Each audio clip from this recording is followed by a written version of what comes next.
to 2% off every quarter. Shop more, save more, and more only at Builder's Paradise. Don't miss out. Start building your rewards today with Value Club at Builder's Paradise, because every bolt, board, and brush brings you closer to bigger, better savings. Terms and conditions apply.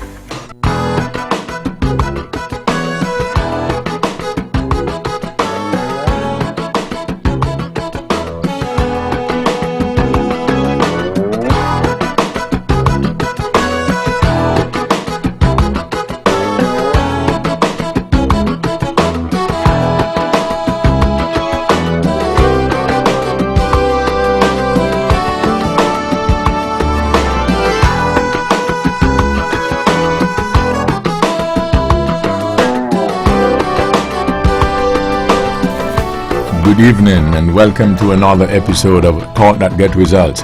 I'm Reverend Webbo Herbert, and as per usual, we're here every Tuesday evening with something that at least we think is of community interest and or of some concern. And if you think that you have something which fits into that category, you'd like to find out how you can be a part of the program, why don't you drop us a line, address it to Let's Talk Program in care of Vaughan Radio, P.O. Box 195, Charlestown in Nevis. Or give us a call. Our numbers are 1-869-469-1616 and or 1700. And by the way, those will be the numbers you'll use to be a part of this discussion. Thank you again for joining us. This is your voice in the community, Thought That Get Results. With regard to your participation in the show, we encourage you to call in on the numbers listed 1-869-469-1616 and or 1700. Here's a question, a suggestion. You have a question or a comment, perhaps you can get a pencil, piece of paper, write it down so that you're well organized, and when you're getting on the show, you take as little time as possible so we can accommodate as many of you as we can. We ask only, first of all, you respect yourselves and then respect others, because we will not accept anything we deem that's not within our broadcast standards, but we encourage you to always be forceful with your point. Also, you can follow our live video stream of this program on our Facebook page at Vaughan Radio, our YouTube channel at Vaughan Radio. Click subscribe.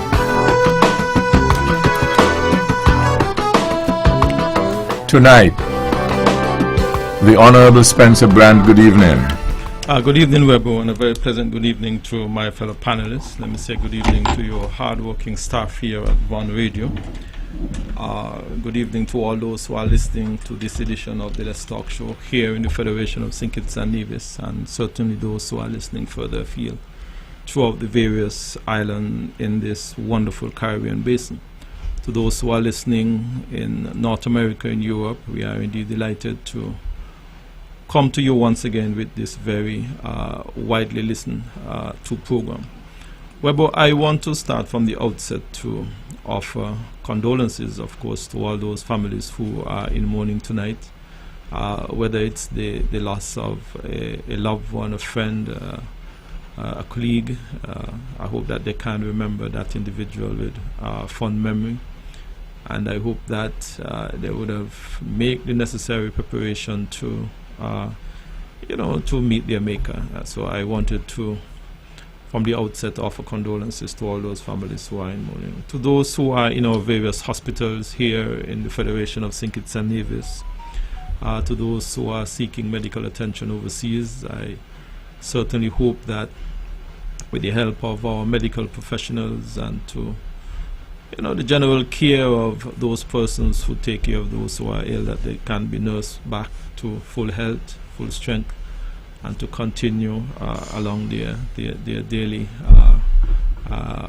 living and their daily business here in the Federation. Well, but to those who are celebrating a birthday, a wedding anniversary, or some accomplishment in their life, and I want to make special mention of a very dear and special lady, my dear wife, who will be celebrating her birthday tomorrow. I want to say in advance, happy birthday, my dear Sheila. I hope you will have a wonderful, wonderful birthday tomorrow. And I hope that God will certainly continue to bless and keep you as you celebrate another milestone in your journey of life. Webbo, I want to thank you for this invitation, and I am indeed looking forward to tonight's discussion. Thank you so much. Conrad Niall Liebert, good evening. Good evening, Webbo, and good evening to my colleagues here around the table and to your staff here at Vaughan Radio. Good evening to all my friends at home and abroad. My friends in the international circle, I always like to hail you guys up because I know the people out there tend to be tuned in to this program quite often, and there seems to exhibit sometimes a stronger sense of patriotism, really, even though I have no real measurement on that, but they are so much in tune with what is going on here. I sometimes get my information from over there about what is going on here. I'm very happy to know that we are reaching our people very far and wide, and very happy that they keep abreast with the developments here on Nevis, Webbo. Of course, we are coming to the end of a beautiful day again here on island. Pretty warm, and but I must say I would encourage people to be of good spirit, and those who are trying and find themselves not failing but not reaching where they want to reach, to continue and keep knocking, because when one door is closed, others are open. I encourage the people to wake up and live, because there are times we can even say it's not all who is alive or who are alive is living.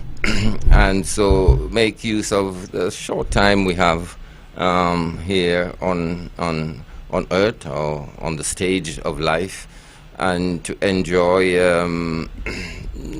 and to look forward to enjoy the fruits of your indulgence, your labor and so forth. Remember that we are living in one of the more beautiful space on earth, even though I've been told we are prone to quite natural hazards and natural what can I say, difficulties such as earthquakes and hurricanes, and I've been told that we are one of the most prone area to such things. We do enjoy this is Caribbean lifestyle, and here in Nevis, slow, laid back. It's beautiful, and so tonight I would encourage people to be reactive and proactive to call in and to ask questions. I realize that it seems like we are coming close to an election. I see people out there in the various areas, in the various colors, and so that's always a good time for me, because I enjoy that type of stuff. Some people say Nevis have election too fast. Maybe there is some truth in that, but at least that puts a bit of life in the island, which sometimes I think is just a bit too slow and too laid back, and we seek to have more spice in the economy and more people walking the street, and more business happening, more feasibility in business ideas and entrepreneurship. And so I like when things are happening, albeit good things and good interaction, good communication, and respect for each other. Webbo, thank you once again for inviting me onto this program. I'm very elated to sit amongst these two learned individuals, and I look forward to a good discussion tonight. Roger Fifield, good evening. Good evening, Webbo, and thank you once again for the invitation. I want to say a special good evening to all those who are celebrating anniversaries, birthdays. I want to say a special good evening to Mrs. Myers, who would have celebrated, it might have been yesterday. And, of course, happy birthday to Mrs. Brand. Webbo, for those who are sick and shut in, we bid them a speedy recovery. I want to say hello to Slim in the Zion area and Philip Taylor in the Zion area, both of whom are recovering, and we wish you a speedy recovery, gentlemen. I also, in terms of those who are bereaved, to say condolences to you who are mourning. I want to say special sympathy greetings to my family, Webbo, we would have lost a family member in St. Croix just Sunday gone, Theodore, aka Baby Boy. You know, it's still can't believe up to today, Webbo, but you know, God knows best, and we have to continue to put our trust and faith in God. Webbo, I know that this is an interactive program, so as such, I'm encouraging persons, you know, to call in. You may learn something from us, and of course, we can learn something from you. And as per usual, I'm looking forward for a fruitful discussion. Thank you once again, Webbo. Okay. Let me say a very special good evening to Ted. Just hello. I don't use a lot of words, so he knows. I just want to let him know we got you. I have one or two things that I probably want to put on the table, but we will see whether or not anybody has it on their list, and then later down, if not, I'll probably just mention it. So what we got?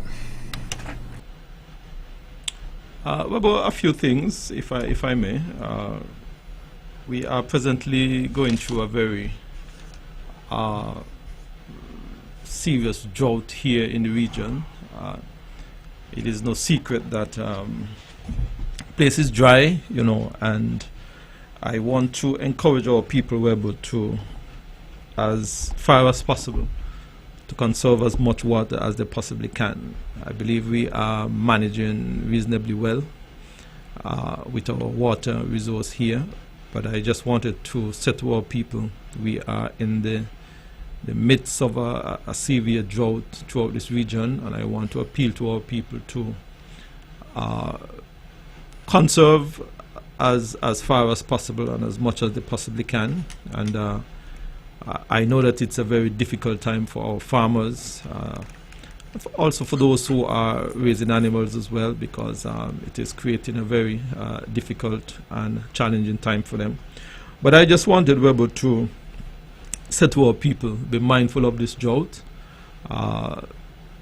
conserve as much as they can, and where possible, if they can, reduce the amount of water that they use for things that they can. I know that people would want to make sure that they continue to water their backyard gardens and things like that, but I want to remind them that we are in the midst of a severe drought throughout this region. Well, but I also wanted to say to our people that we continue to make some very good strides in our water infrastructure here on the island of Nevis. We are just about completing with a 500,000 gallon storage tank there in the Stony Hill area. And this is another important piece of infrastructure for our water storage here on the island of Nevis.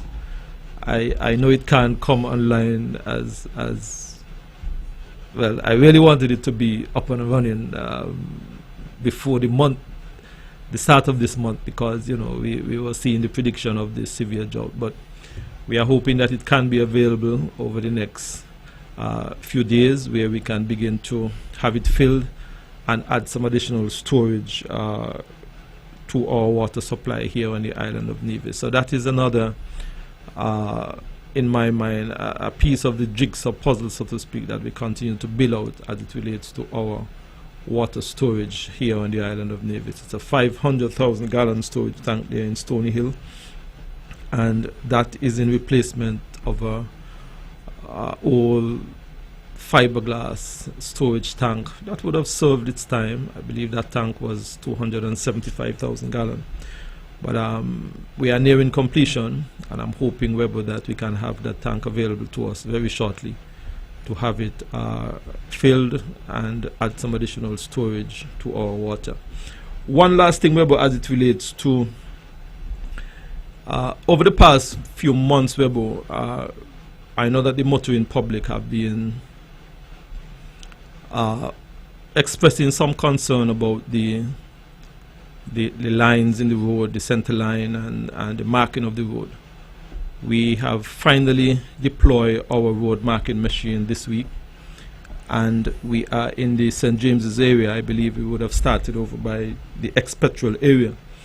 where we will now be embarking on a road marking exercise throughout the length and breadth of the island. We were waiting on this piece of machine for this piece of equipment for some time. We have put it through the paces, we have had it tested, and the team is now out ensuring that we do as much marking and as quickly as we possibly can. I want Webbo to appeal to our people that when they are on the road and they see these cones in the middle of the road, to drive with caution. It means that there are workers perhaps in the vicinity doing some road marking. I really want to appeal to our motorists, to the motoring public, to drive with due care and attention. And on an everyday basis, they should be driving with due care and attention. But I just hope that they can take note of these cones that will be in the road and drive with a bit more extra care and caution as they come upon the workers at the Public Works Department dealing with this. I want to say to our people, as we continue to ensure that we create and install these road markings, that it would be of some additional benefit to our motorists here, that they can see a bit clearer, that they can get an appreciation as to which side of the road they are on, and we are hoping that we can have this exercise completed as quickly as possible. Thank you so much, Webbo. Yeah. Let me just ask before Roger. I notice Roger is about to come in, but as you mentioned with the water and the storage, we did very early in the year, or even as late as last year. I know in our news here we did mention or learn that the authorities that have the responsibility for the weather and stuff like that did forecast the Caribbean drought period. So the simple question I'm asking you then, as the minister responsible for water production, and Nevis, did we take that, and we have mitigating measures? Are we going to be okay? Yeah, we are trying to be okay, but it's a severe drought. We have at the moment a drilling program ongoing. We have completed 2 wells in the St. James's area. We have completed an additional one in Hamilton Bridges area.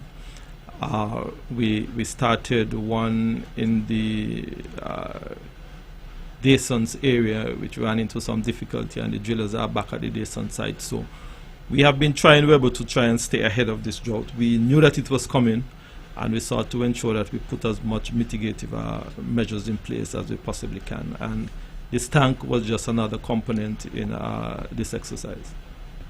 Roger. Thank you, Webbo. I'm going to probably just pick up at the water storage facility in the Rollins area, Stony Hill area, and I want to say kudos for a number of reasons. First and foremost, the tank that is being built now is of a much. The capacity is much more than the one that was there, and the one that was there, as Brian would have mentioned, was 275 gallons and was a fiberglass, and we all know what could happen with fiberglass and stuff. So I'm happy that it's the fiberglass is of no more. I also want to say kudos to him for he and his team, the proactiveness.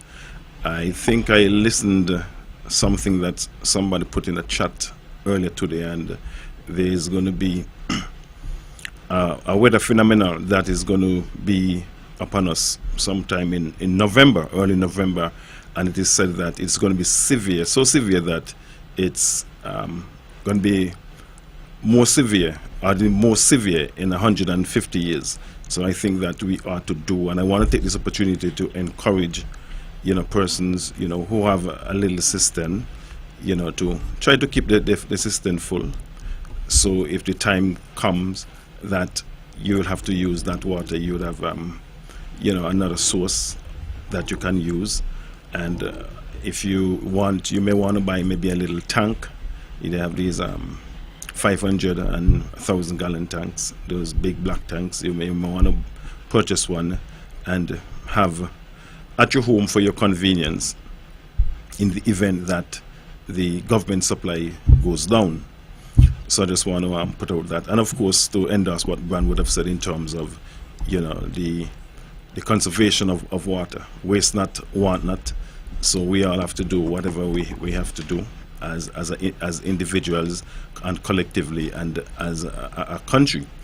Webbo, Bran would have spoke to about the marking, and this may seem like a light moment, but oftentimes I wonder, before these markings, the centerline marking, if we used to drive better. Oftentimes, I'm driving on the road and persons, it appears as if that, they think that the center line means that the middle of the vehicle should be lined up with the center line, and I don't know.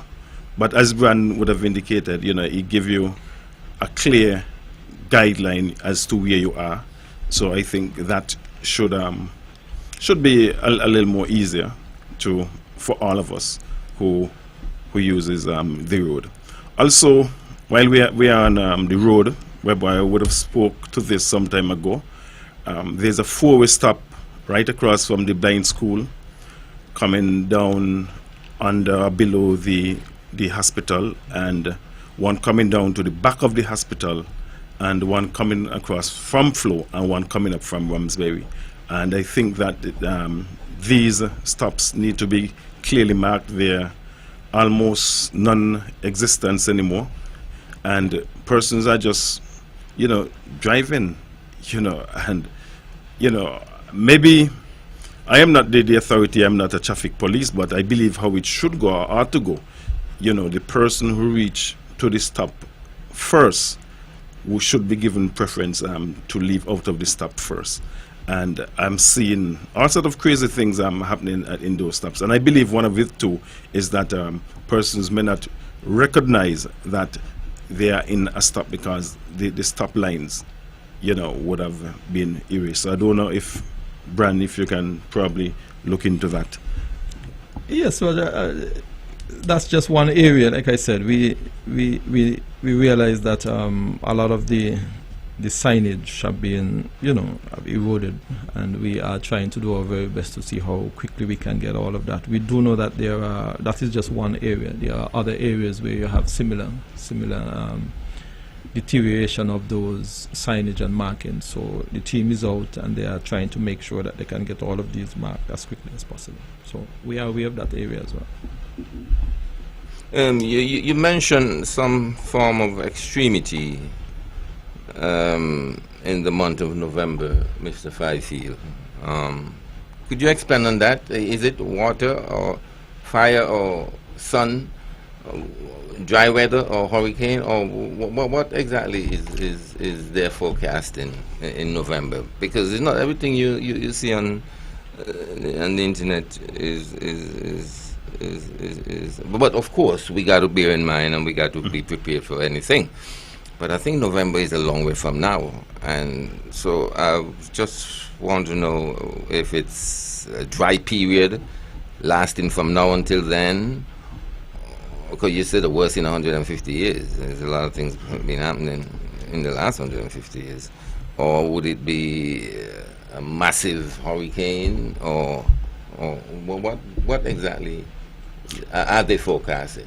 Well, it's basically hot periods, drought, and what the information that I got is saying is that in some places they would have more rain, extreme rain, and in other places it would be really hot, humid. They spoke of India and the very hot summer that India is having at the moment.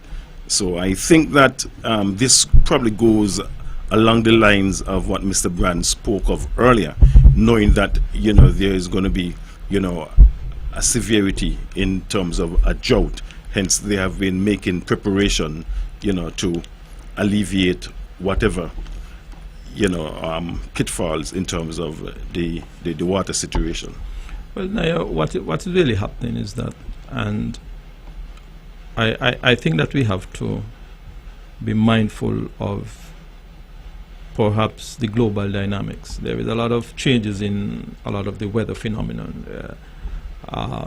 the ice caps are melting faster, the temperatures are rising, you are having unusual longer periods of drought, and then you get these sharp, heavy rainfall. There's a lot of things that is happening in the environment at the moment.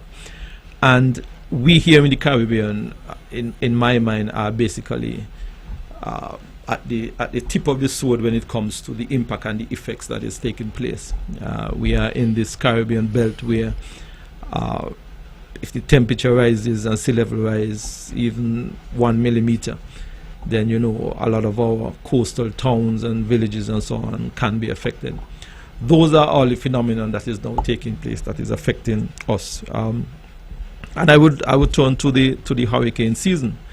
The 2026 hurricane season is predicted to be less than below normal because of some of these phenomenon that is taking place in the weather pattern.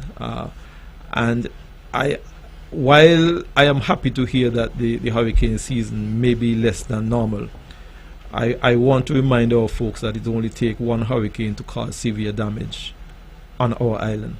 So I don't want our people to let down our guard and think that while the forecasters are predicting a less than normal hurricane season, that they ought to say, okay, we are not getting any hurricane. No. Still be prepared, still be mindful of what are possible, still know where your hurricane shelters are, still sharpen up your evacuation plan and all of that. But the various changes in our weather phenomenon is what is creating extreme drought. When you have rainfall, the rainfall is so hard and so sudden, it actually creates a lot of erosion and flooding and so on and so forth. Yeah. A lot of the things Roger spoke about in 100, a lot of the things we would probably, in the past, we may get, I'm just going to call a number, we may just get a foot of rain for an entire year. And there are times now where in a matter of 24 hours you are getting the same foot of rain.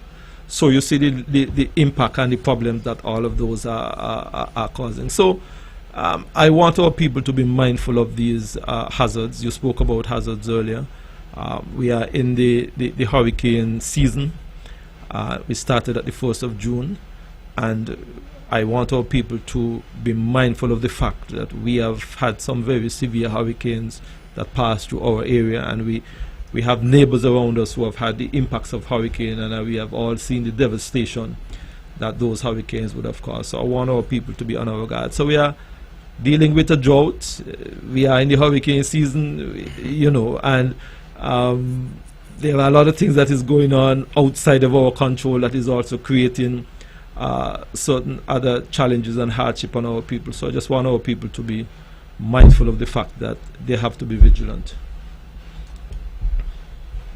Yes, I totally agree, and just wanted to know if there was anything in particular mentioned about what may be happening. But yes, I am aware of the change in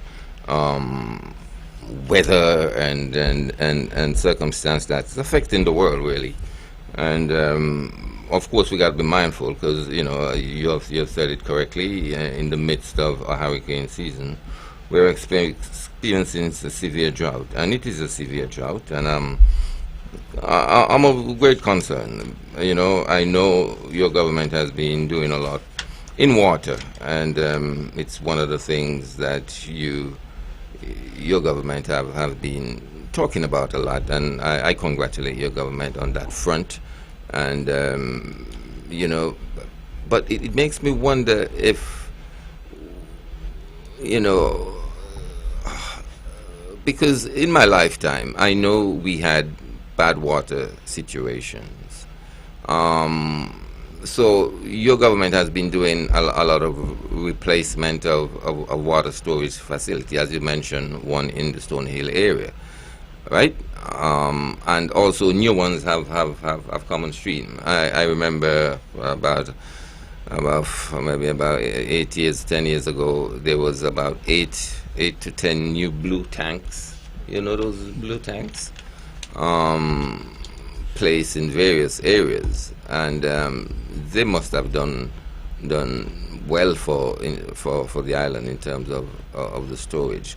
But just one question: if we experience this drought situation for another 3 months, how will we stand? As just a forecast. We hope not to, but how will we stand? I am pretty confident, Naya, that we would fare pretty well. Okay. Like I said, we have dug 2 wells in the Maddens area, in the St. James's area, 2 successful wells. One is still yet to come online. We have one in the Hamilton area that we are hoping to finalize our testing and so on. And the drillers are also in the Daysons area, right in the area there next to Best Buy. And based on the data that we are seeing, that is expected and hoping to be a very high yielding well. So over the next month, all of those wells can very well be online, and I am pretty confident that we should weather the drought period reasonably well. You know, Bran, I was in a conversation just sometime recently with someone who is older than I am, and what the individual was saying is that, you know, Nevis is never short on water, meaning His access to it. Meaning that Nevis always, has water, but is a storage. I don't know if you're in a position now to give us an approximation, how the capacity of the total storage on island, and when the 500,000 gallon come into being after that. The 500,000 gallon will put us up to, I believe, would be well over 3 million. I can get the exact number for you, but I want us to think of 2 things. Remember, we are taking out an old fiberglass tank that was at 275,000 gallon, and replacing it with a 125,000 with a 500,000 gallons. So then you have about a 200 and plus thousand gallon net gain. So I want you to look at the overall system like that, because you're taking out, you're eliminating some, and then you're adding. And at the same time, you're also increasing the number of well and the production. So you keep adding and increasing incrementally. But I think that we are getting to a point where I am pretty much certain that we are at a point where we can manage reasonably well throughout this very difficult job period.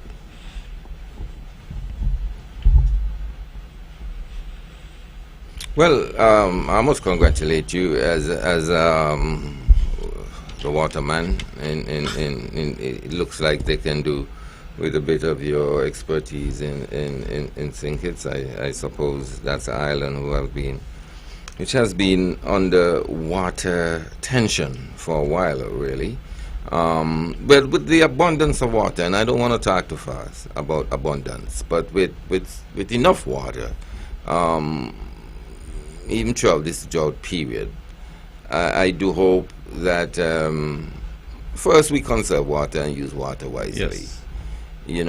But also I do hope we can have an impact on food growing, on agriculture here on Nevis. I'm kind of sorry for the animals them right now, to be quite honest with you, because of the sun, the heat, and water.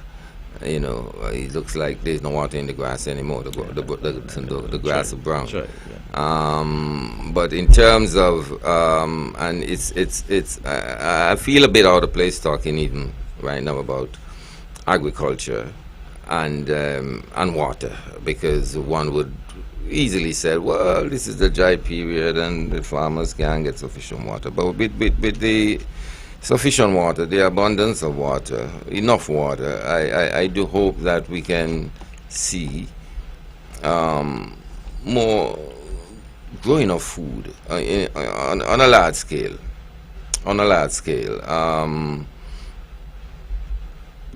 A friend of mine, actually, who has the vision of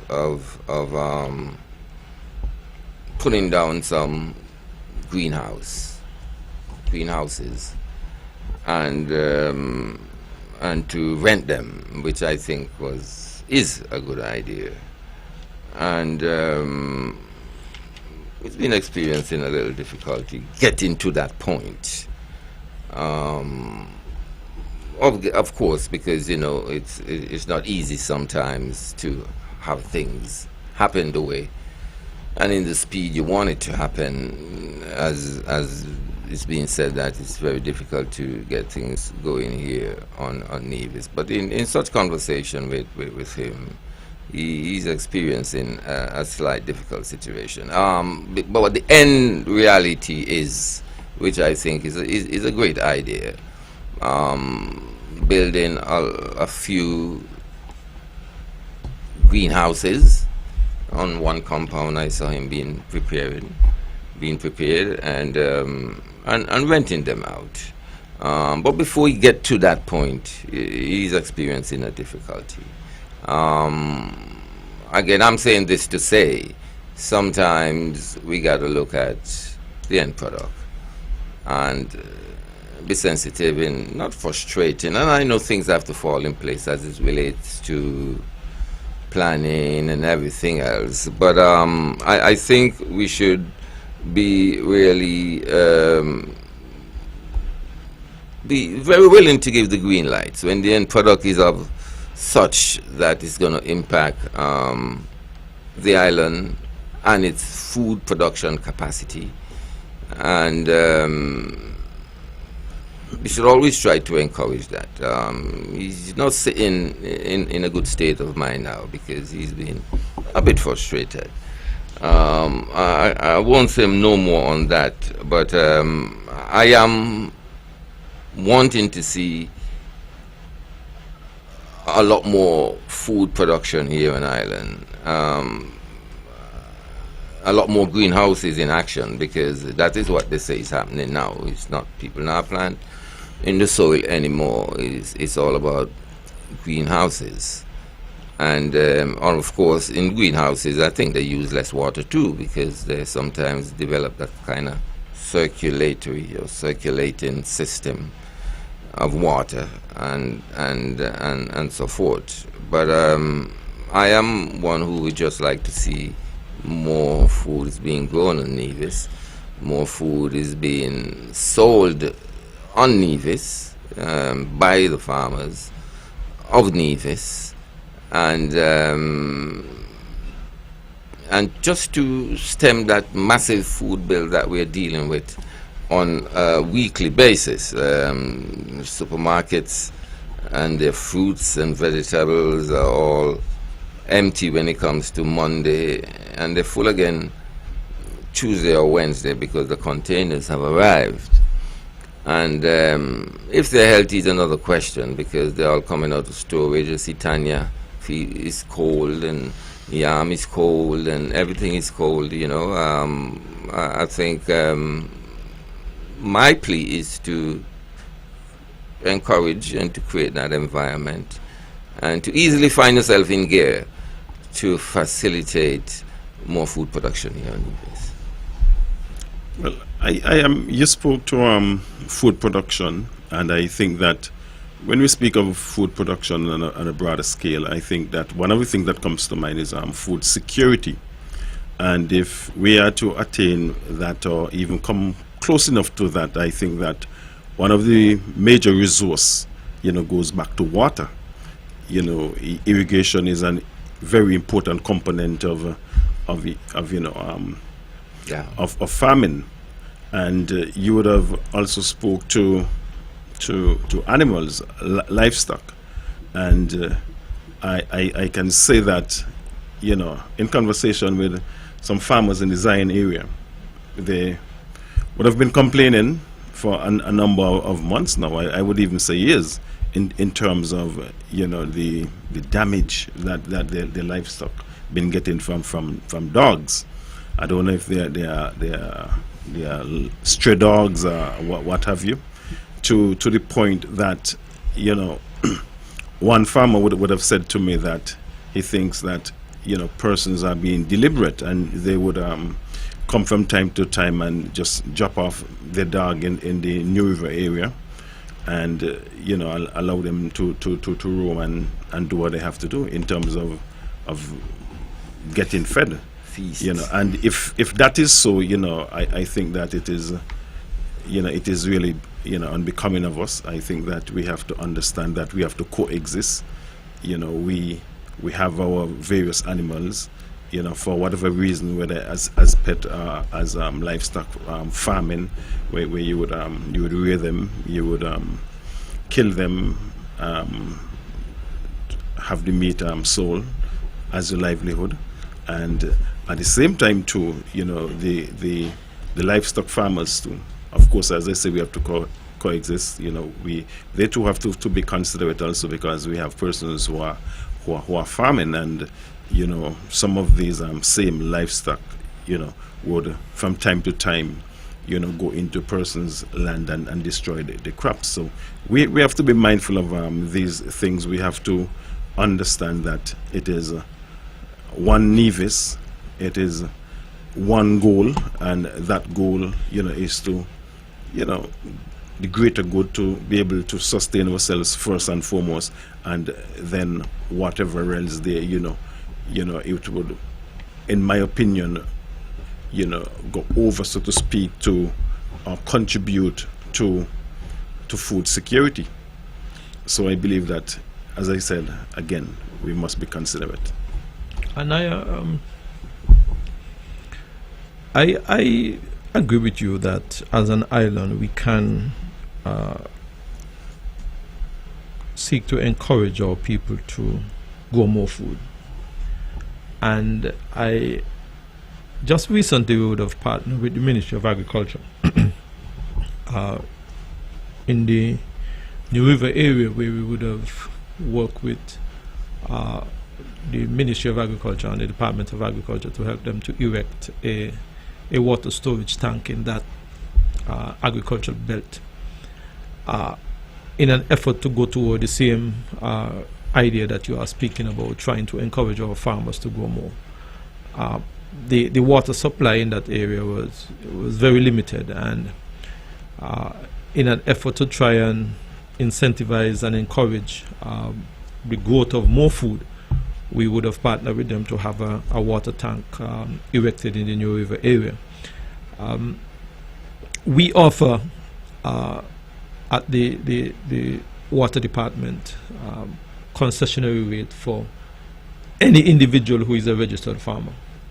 So every person on the island of Nevis who can, with the recommendation of the Department of Agriculture and the Ministry of Agriculture, to say tomorrow that Roger Fifield is a farmer, their water rate is at a concessionary price.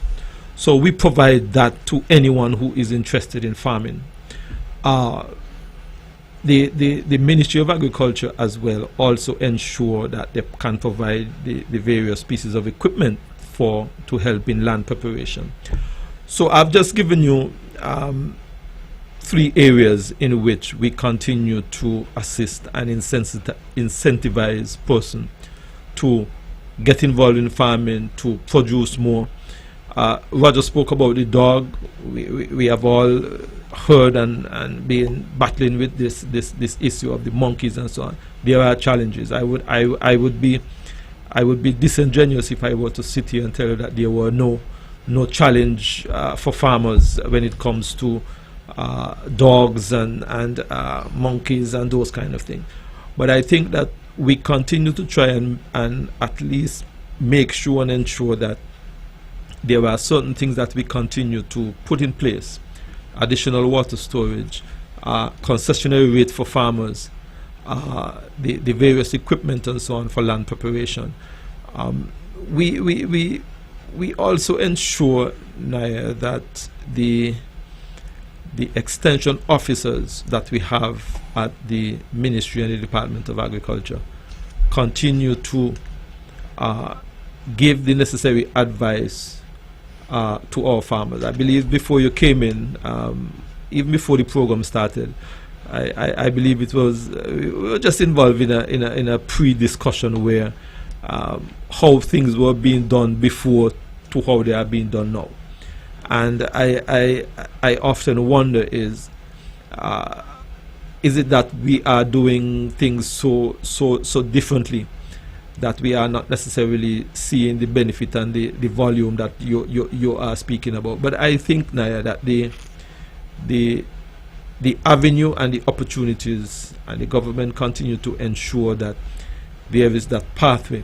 Now, you spoke about earlier about a friend of yours who, and I was a little curious too, and I know that you may not necessarily want to perhaps dive too deep in the individuals in a business, but I was a little curious though to get an appreciation as to what were some of the difficulties that and I don't know if it's something that you would want to discuss at this forum. I'll tell you after the program. Oh, fine, because I would say to you that I think that what we are trying to do is to try and ensure that we create the enabling environment for these type of businesses to have, in my mind, I wouldn't want to say an easiest of ease pathway, but at least a pathway that fits in with what we are trying to do as it relates to agriculture. But I would be a little curious to know what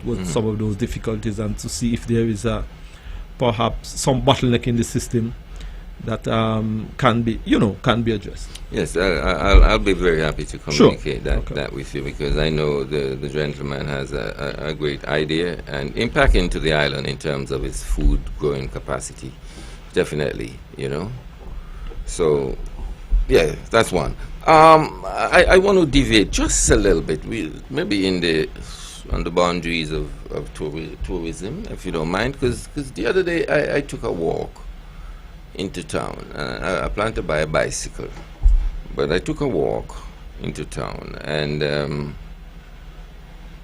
I passed by the Rest Haven, or the old Rest Haven Hotel. Mm-hmm.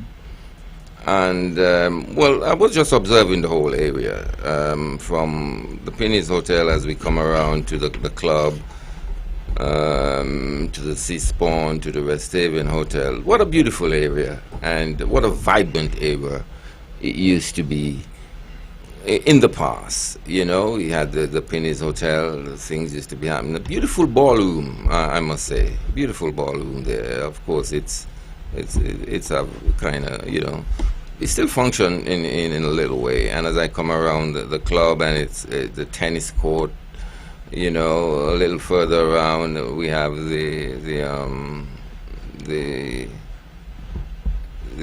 West Haven Hotel. That was quite an active hotel, and nice place, nice scenery, kind of beachfront, and the Sea Spawn, so there was things happening in that bend, and it comes to my mind, and it actually came up in a discussion. I think a question was asked pertaining to it during the last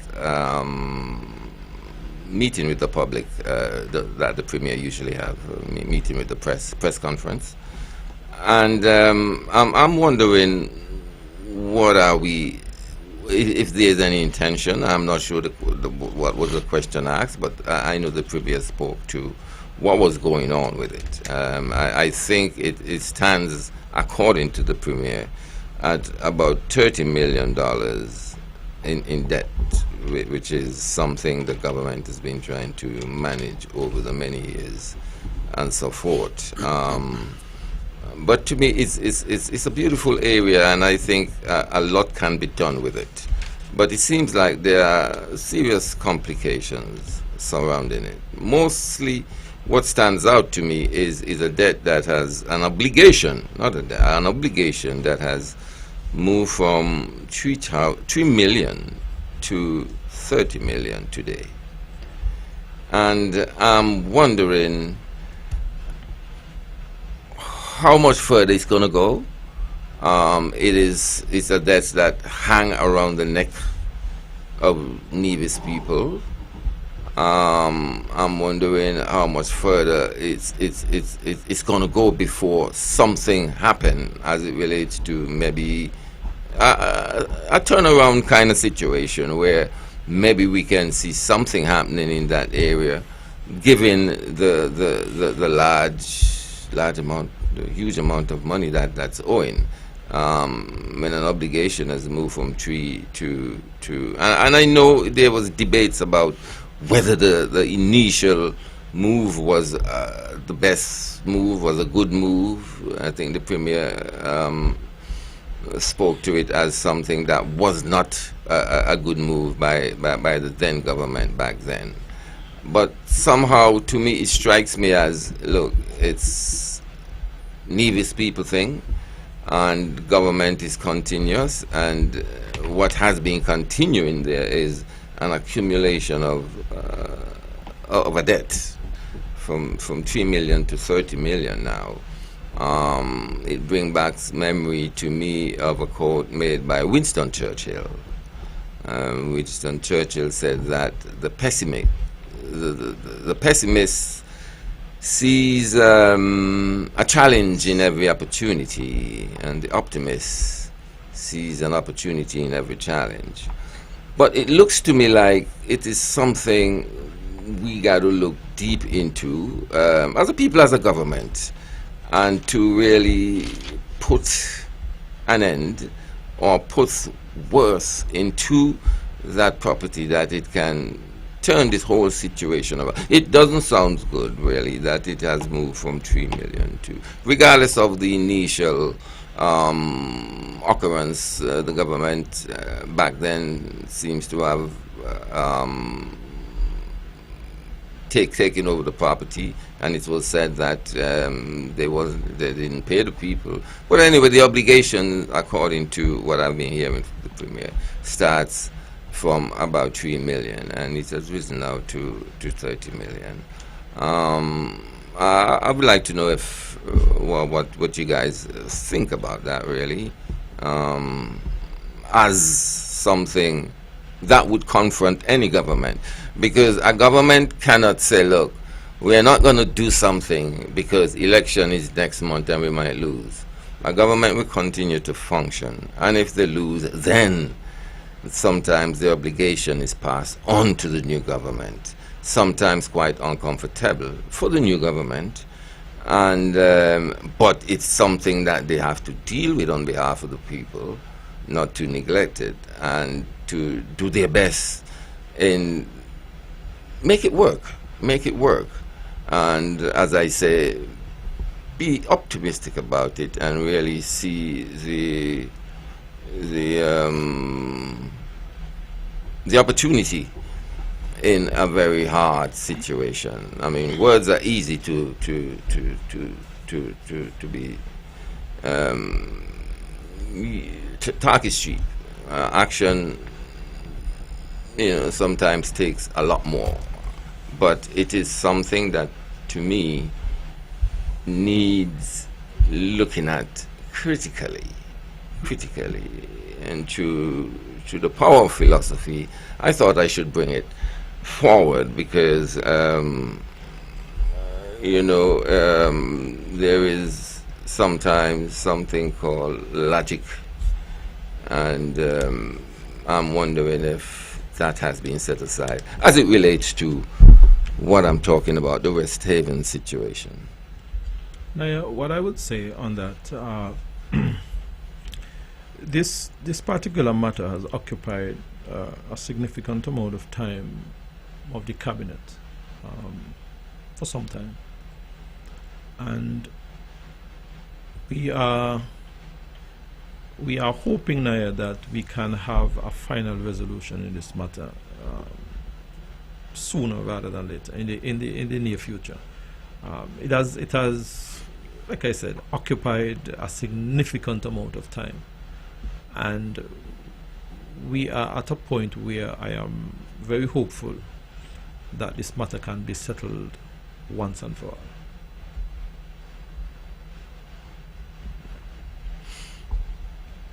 Well, yes. Well, the reason why I bring it forward is not like I expect you to have a solution and to ventilate a solution, really, but really to bring some, comfort to to the public. I understand that there is an obligation which the government is paying something like $150,000 a month. And to me, that's a lot. But you know, the debt seems to be escalating, and it is of great concern. And I'm sure it is felt by your government, as it's been felt by the people of Nevis, to look at it, you know, from a logical point of view, you know, and so I find it was of interest that the reporter brought it forward. It's of interest that the Premier said what he has said, and it's of interest that Nevis people on the whole would like to see a conclusion to it, and the place, because especially now it's dry. It looks bad, eh? Doesn't look good at all. I realize the government probably has been, you know, trying to keep it, cut the grass and the bushes and everything, but it's quite an eyesore on the main road of Nevis, and such a beautiful surroundings, you know. I hope and pray that, yes, some kind of resolution, some kind of conclusion can come about as it relates to that property. You know, I don't know. You guys are having an interesting discussion, and I find maybe every now and then I get myself in trouble. This is political. Yeah. Huh? You get in trouble? Yeah. Because I was talking to Roger before we got on the air, and I think last week I had put on the table, does anybody think there is an election coming up soon? You all remember that? Yes. Yeah, we more things are now. You more things? Well, you all are getting a convert, because I didn't think so, but it look as if you guys, but full disclosure, I did say I know nothing about politics. My political giants, you know, who I used to take directions from and so on, they're not here now. But I now realize some signs that there's something on the horizon, and I was making a point to Roger. You soon will be hearing about the donkey problem, the monkey problem, and so on and so forth. And I'm listening here. Although it wasn't directly connected, I understand you were talking about the animals in reference to the drought. But we'll soon be hearing solutions for the donkey problem and the monkey problem and so on and so forth. That is part of when you know an election is coming. Now, this thing that exchange that Mr. Brand and yourself just had about this West Haven thing, right? And sometimes I think maybe Brand might get upset with me too, but that's okay. 'Cause sometimes I think the politicians feel that they must give people an answer that sounds good but is unrealistic. You have certain situations that are what you call an anonymity, right? And that solution ain't present itself as yet, because you end up with a kind of thing that is way out there. But to make people believe that you can solve it, when that, you know, is hard to solve, to me is disingenuous. That thing there is a problem. Remember Edric saying that's the most expensive piece of real estate, maybe in the whole Caribbean or something. But then to give people the impression, well, okay, we can go and do something like that. The first thing you got to get that problem sorted out. And I don't know how you get that sorted out so easily. Yes, Brian. But you remember I started by saying that this matter has occupied a lot of time of the cabinet, a significant amount of time of the cabinet, because it keeps moving and moving and moving and moving, and you are very hopeful that you can get to a point where you can have that final solution for it. It has taken a lot of time. Right. When I used to be in school and do exams, 90% is 90%. All the time. Right. And one problem might be 10%. Teacher told us, you have an hour to do this exam. And if you spend 59 minutes on one problem that gives you 10% of the marks, you will fail. Absolutely. That don't make sense? Yeah, it makes a lot of sense. Okay. That's my input for now. Webbo, I probably want to maybe shift it a bit too. I came across something that I found really interesting. The Panama government, they would have passed in Parliament just recently, a paternity fraud bill, where it is now, they have now criminalized,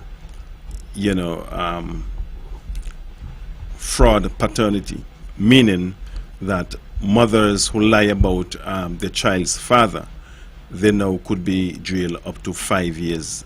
They could now get 5 years in imprisonment for that. And he went on to say that it was unanimously voted upon. I think it was 42 to 0. And they now mandate that if there are disputes, that a DNA test a DNA test must be done. When we take it right here in St. Kitts Nevis, we would have heard so many stories, of persons, supporting a child or children, and then when that child or children reach a particular age, for some reason it doesn't belong to that particular man anymore. And I want to believe that what the government and people of Panama is saying is that sometimes these mothers might have very well know from the onset that the child didn't belong to that particular person, and maybe to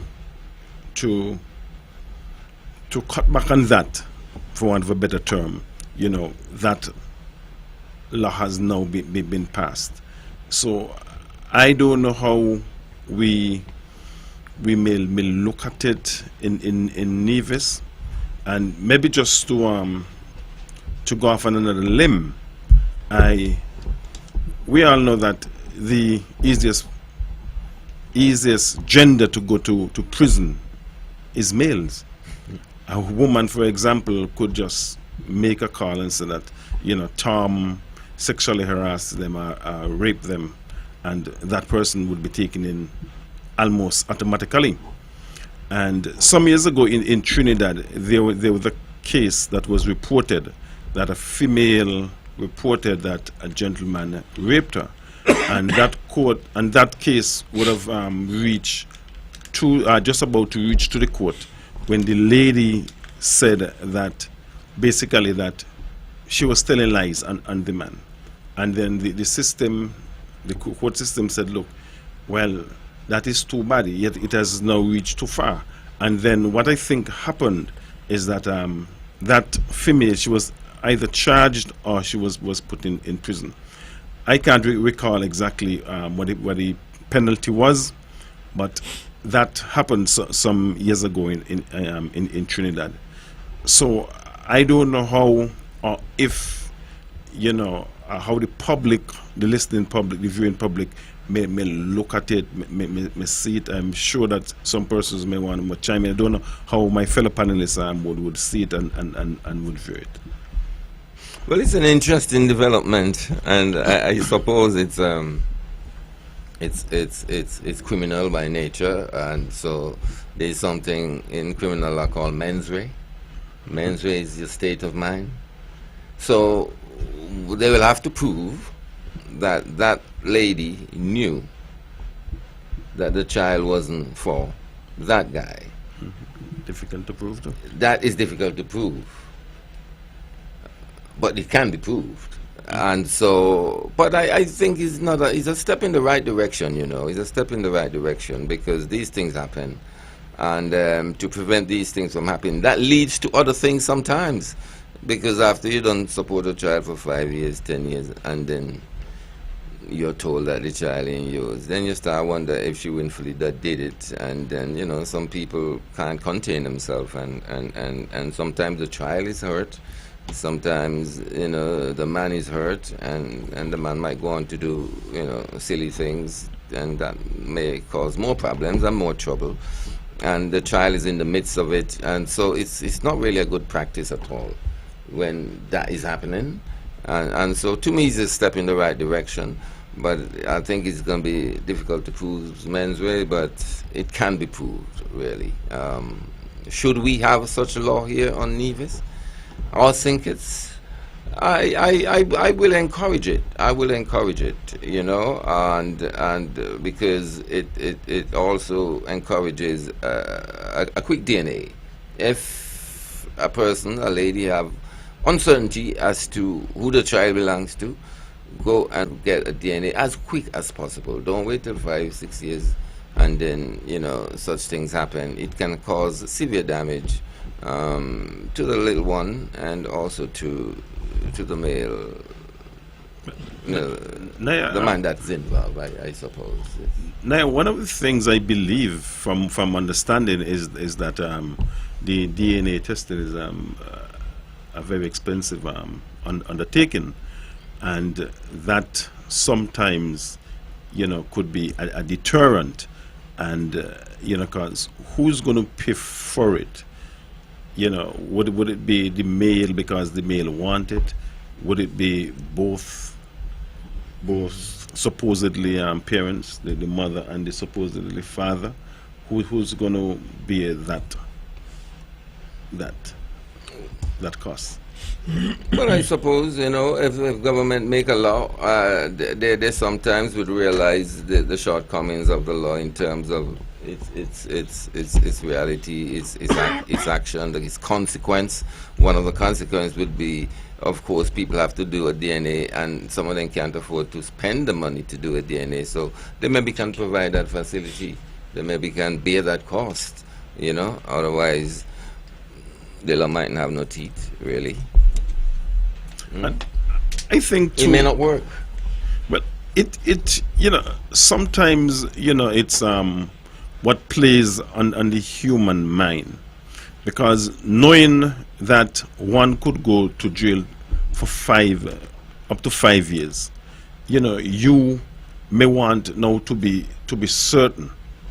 You know, you may not just want to arbitrarily say, well, that child belongs to Tom, you know, and maybe you give Tom instead of John, you know, that child, because maybe, quote unquote, you know, Tom is quote unquote richer and could afford to maintain a child, or maybe because Tom, you know, comes from a certain background, you know, certain standing in the community, you know. So these are things too that I think, even without, because it's mandated to do the DNA if there's a dispute.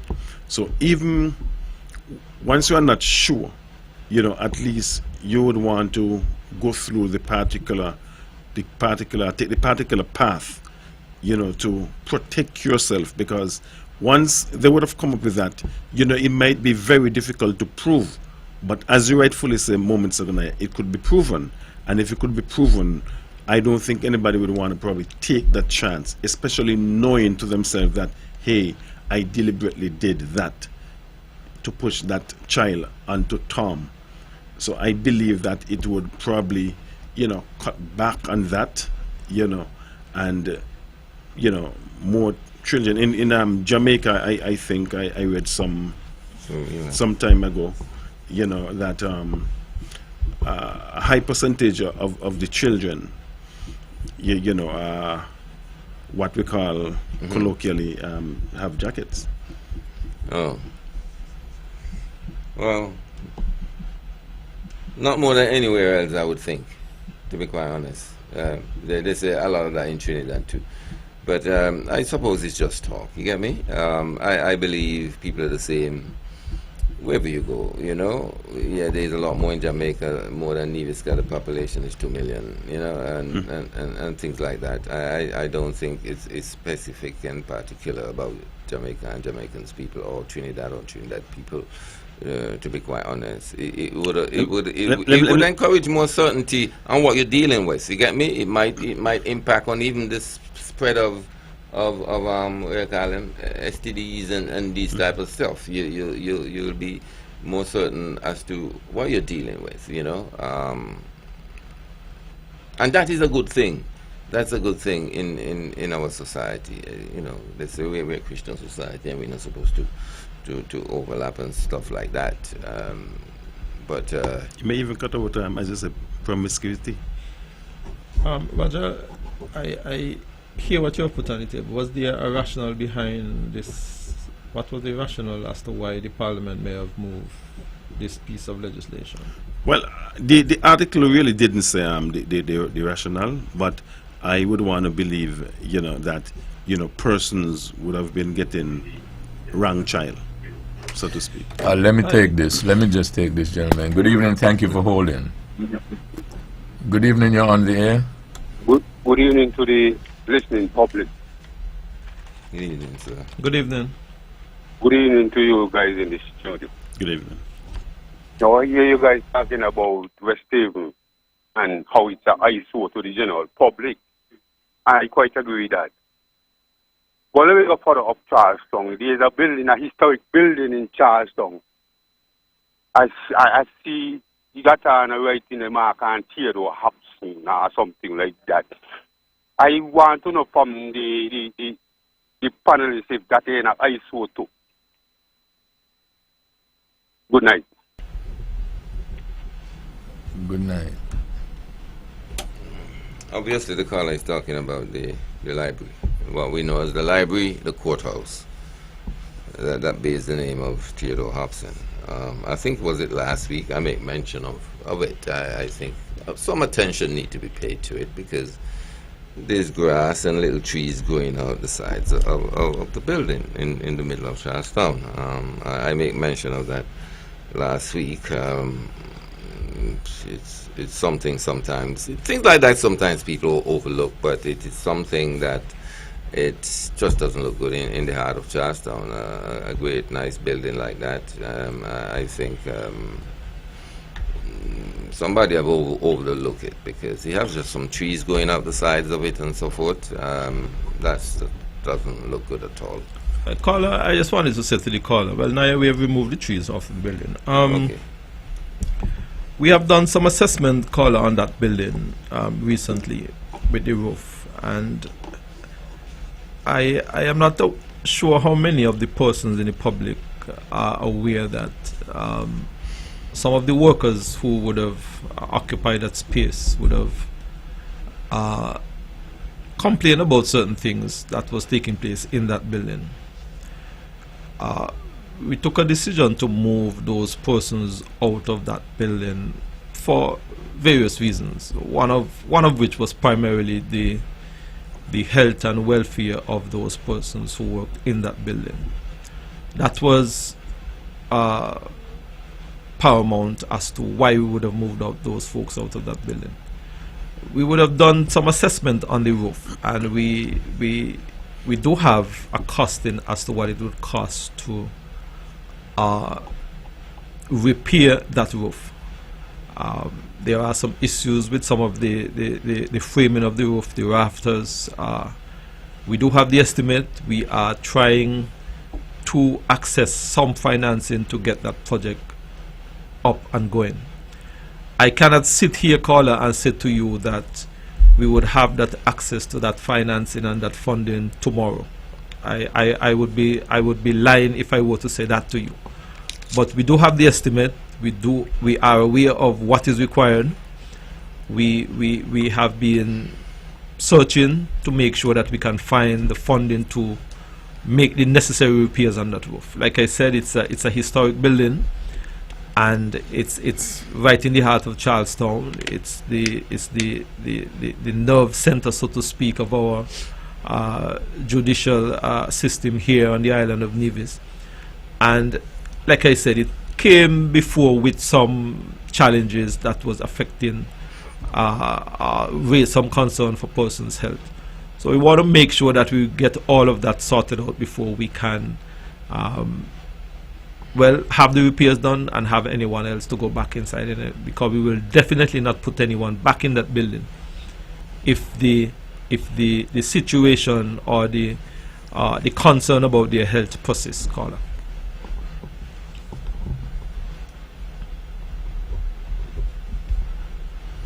Well, I suppose with that being said, one would expect that it's this thing called, is it mold or something we often hear about, the same thing that was affecting the people at the Bay High School. They've been thinking about building a high school for a long time too down there. I'm not saying it would be the same here on Nevis in terms of repairing the building, but because it's as you have said, it's the nerve center of our judicial system. It's a very pleasant place, actually, the library, when it's functioning. And, of course, one can see, one can imagine that the fluency of finance within the government is one that is probably not happening the way it should. We will always want more anyway, as individual and as the government also.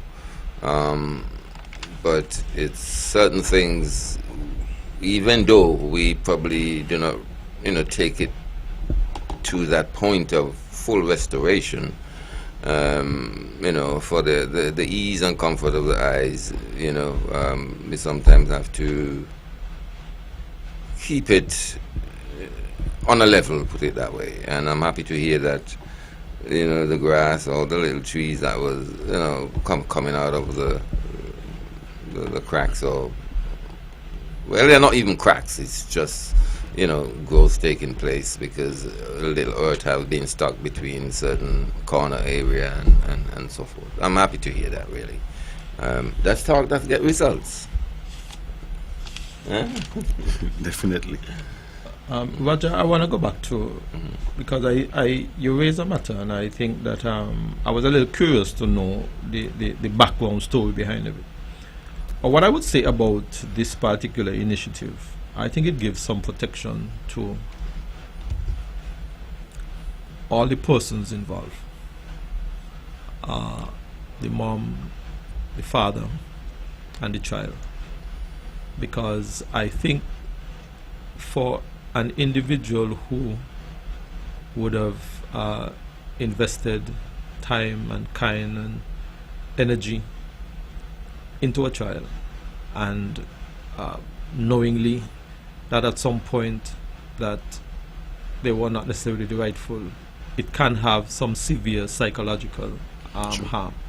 So I think that psychological impact not only affects the mother, and let's face it, the mother would also be affected, the child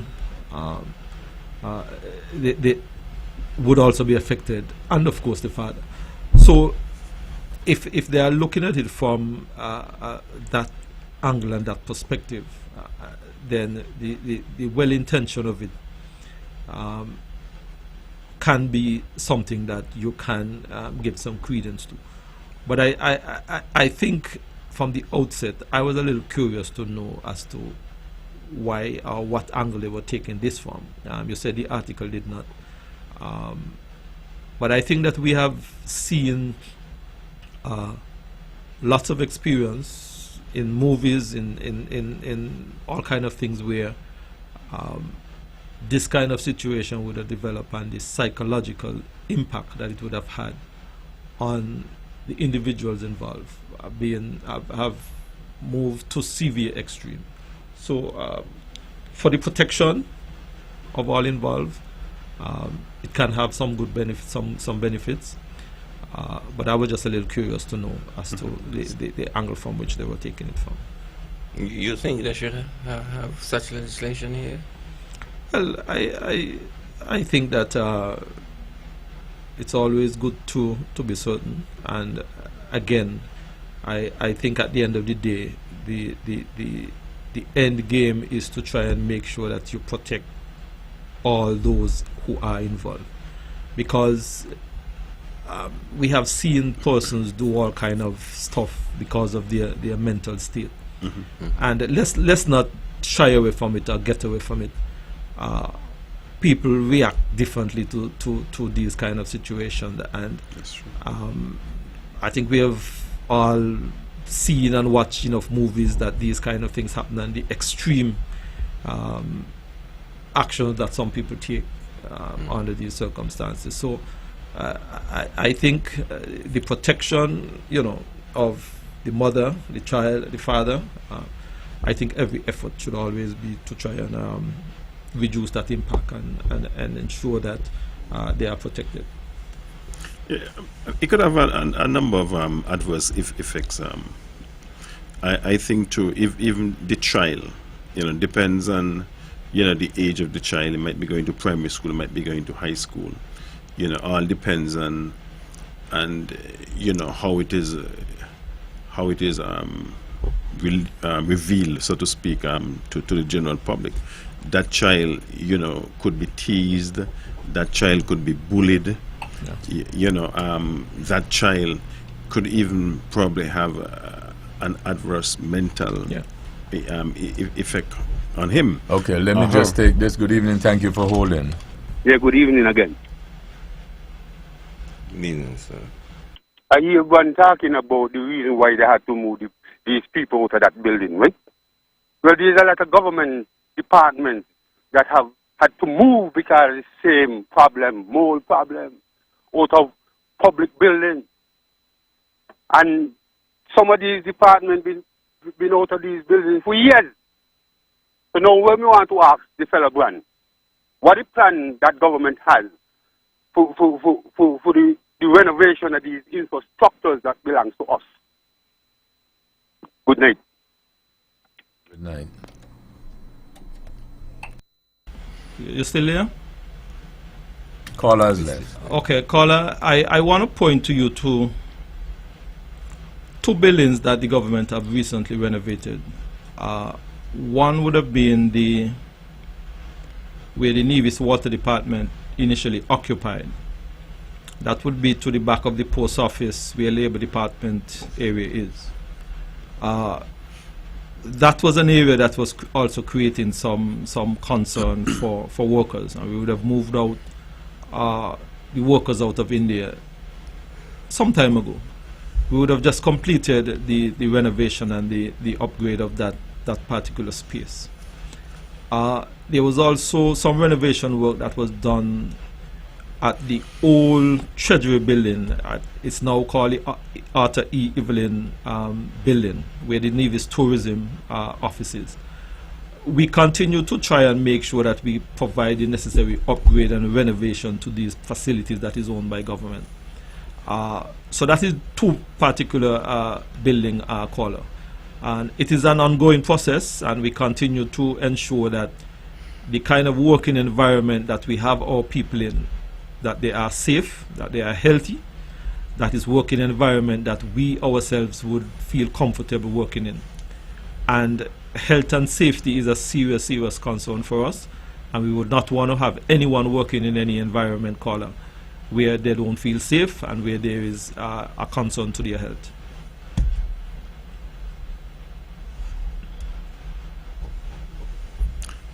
I don't know if I could continue where I left off. So, as I was saying, there could be some adverse, effects on both, even the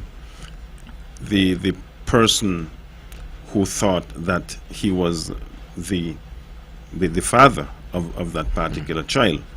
What could happen, people, when sometimes when they sit back and they reflect and they would have said, well, I support this particular child, probably even send this child maybe to university and stuff, and the amount of monies that was spent on that child, sometimes it's enough to throw them over the edge. So we have to be mindful, and I believe that this piece of legislation coming into being could act as a safety barrier, so to speak, in some instances, to prevent or to curtail persons from going over the edge. So I want to believe that it is something, and it is something that could very well be useful to humanity. Well, when you get in office, you can table the legislation, as I'm not sure Mr. Brand is sorry about that, or should we insist that he does that? Mr. Brand, we are requesting that you table that legislation, because it is something that is good for the society. As a Christian man, a man of the cloth, you are the Anglican Church. I think it's a good gesture. It's a good gesture. I think it will, it means well for the society. I mean, certain things, it's not about folly fashion. It's really about dealing with the realities. Sometimes a legislation is passed somewhere in the Caribbean, and it makes such strong sense, put it that way, that we adapt it as well. But that has been a tradition throughout the entire Commonwealth, where one particular legislation may have taken place in one Commonwealth member state and have adopted to various different the IPL legislation is one such legislation that would have passed in numerous Commonwealth states that have filtered down and continue to filter down throughout the entire Commonwealth, where various Commonwealth states have seen the value in it, and I don't think that would be something that would not necessarily be of such value. If I were to make a guess, I would guess that there would have been some outcry, and possibly by the fathers in Panama, and I would want to believe that maybe the Gender Affairs Department in that country would have had maybe a lot of cases, so to speak, on file, a lot of complaints, and that warrant such a move. And then we have to realize too in Parliament that it was 42 all in favor to zip. It's a good legislation. So if we are speaking to in terms of bringing it to sink its nevis, I would want to believe that maybe if it is just a 1 or 2 let me not use numbers, but let me use a percentage, maybe 3%, 5%, maybe the parliamentarians would probably not want to bring that to Parliament. Maybe if it is more widespread, then they would probably want to bring it to Parliament. Or maybe even if the percentage is not on the higher level, maybe because of the impact, the negative impact. Let me just take this. Good evening. Thank you for holding. Good night, Webbo, and good night to the panelists here. Good night. Good night. Good night. Good night, Mr. Brand, and good night. Good night. How are you? To the next guy here. Now, Good night. my question to you, Mr. Brand, as a Parliament representative. Now, government table go in the House and table all kind of rules, all kind of laws, and you don't see none of these laws or rules the government table put in place, enforced. You understand? Look at the marijuana law. The distance they're supposed to smoke. People smoking everywhere, people got problem everywhere, people just left in bars, because some oil person come near and smoke and they got to left. And the bar owner lose a sale. And all these things going on all the time. Different things cabling in Parliament and nothing enforcing. So I want to know what the reason why that the government don't put down the foot. The ministers or the prime minister don't put down the foot. The minister of security don't put down the foot. And these police to carry out the order when they go in house and table these things. Because a lot of things, those things are nothing. You understand? And it's sad. You see these guys smoking everywhere. They say don't ticket them. Nothing like that happening. And a lot of different things. And so the table in Parliament. And these things just like it just happened. Because they just want to give impression like they do something. Give the public impression like they do something. They go in your table this, go in your table that, go in your table this, go in your table that, and nothing enforcing by the police who's supposed to go out there and do the work. All right, gentlemen, I will continue to listen to the program. Thank you very much for that, caller. You raise a particular matter as it regards to the marijuana / smoking in public. I believe that the law was very clear that this should not necessarily happen in public. I'm paraphrasing, in public spaces. The enforcement of the law, and we are talking about this particular law, smoking in public marijuana. The enforcement of the law lies squarely with the police. Yes, you are correct that the parliamentarians go in-house and pass laws and implement laws, and then that transition is the enforcement agency then takes over. It has been something that I know that we have had quite a number of concern raised about, and we can even widen that conversation where even the planting of the marijuana, the number of trees of marijuana, I think oftentimes creates some conflicts.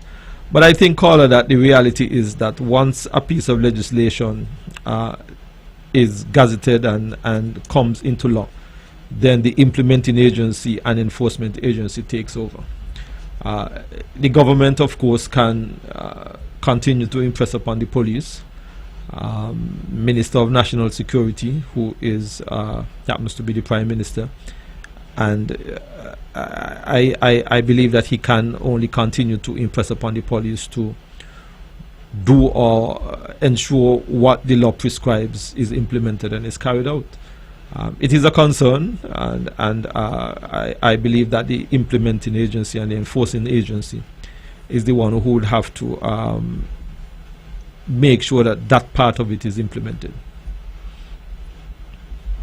Yeah, but also I think the law must be supported by certain provisions in terms of, for instance, if you find a man smoking in the public and he's in breach of the legislation, and then you have to give him a ticket, but you must have a ticket book. The ticket book must be printed.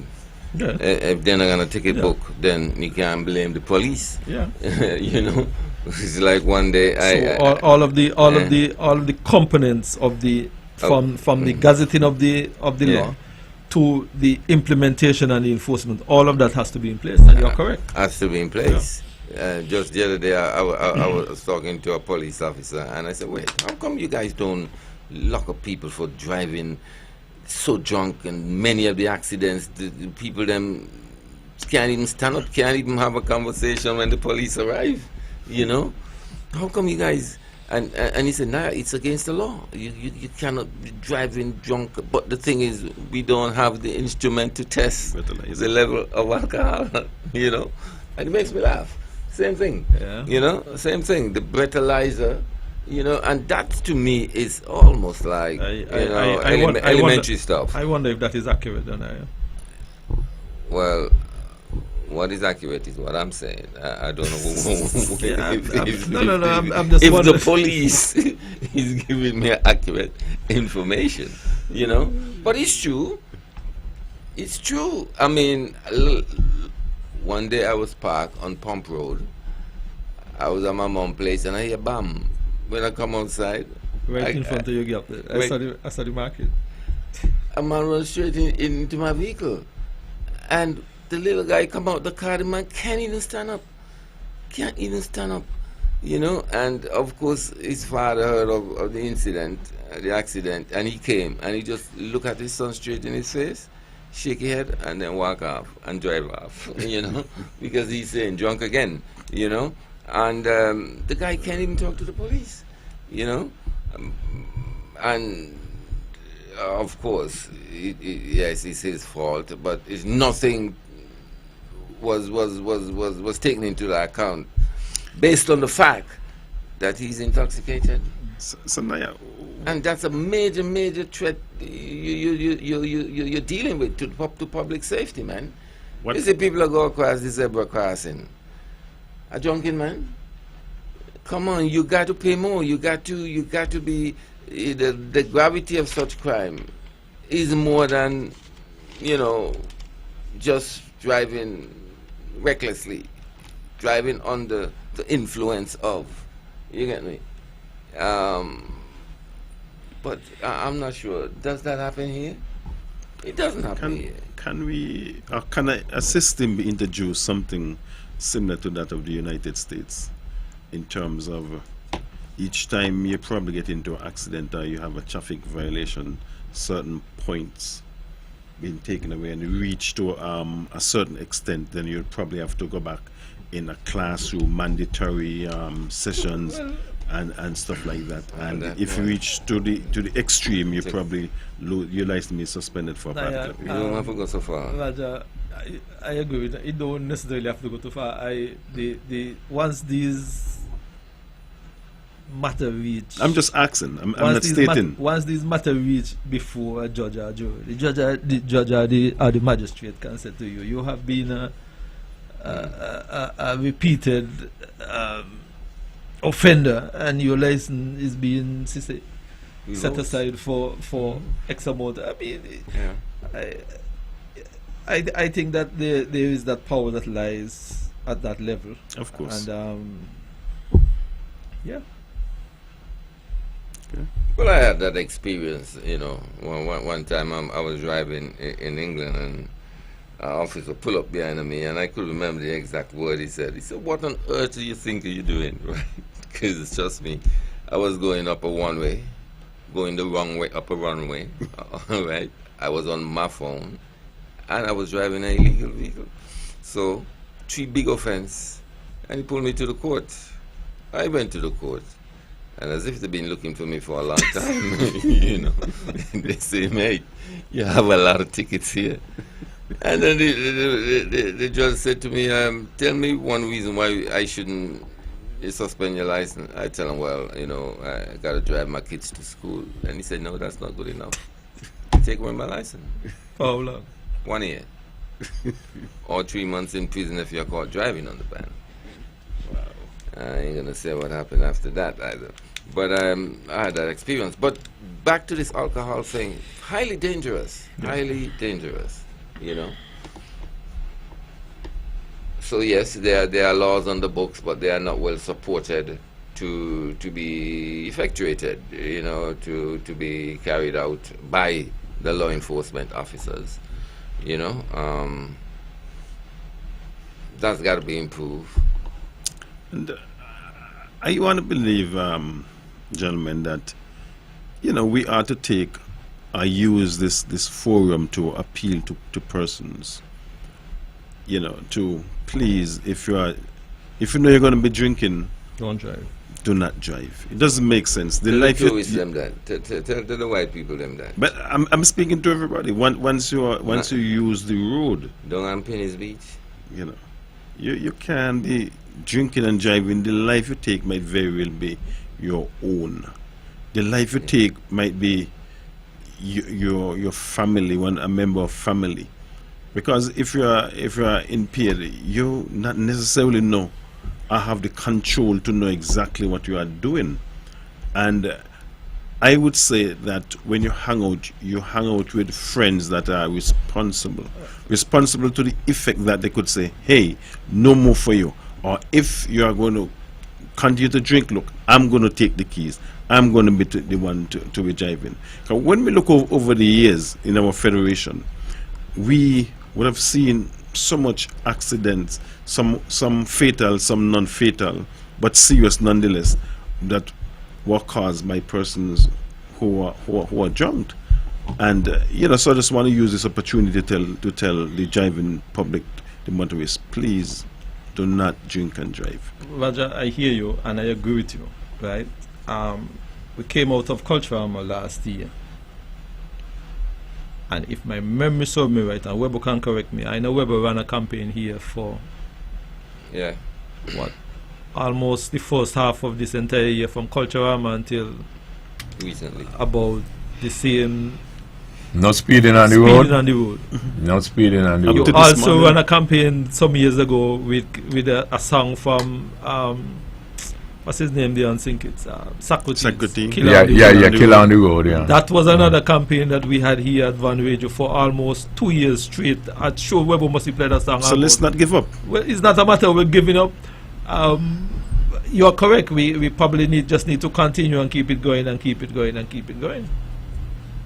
But that campaign continues to be waged right here at Van Radio. And we must take it, to wherever we go.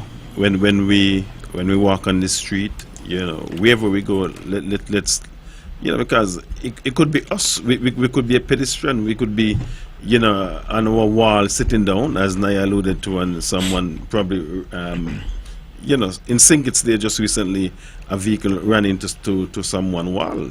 Youngsters will be normally sitting on the wall. So it could be us, who get at the wrong end of the stick. So let's keep the campaign alive. And I think I heard the same song, I think it was this morning, Webbo, or yesterday morning, Killer on the Road. Might have very well been this morning. You're really a fan of Van Radio, boy.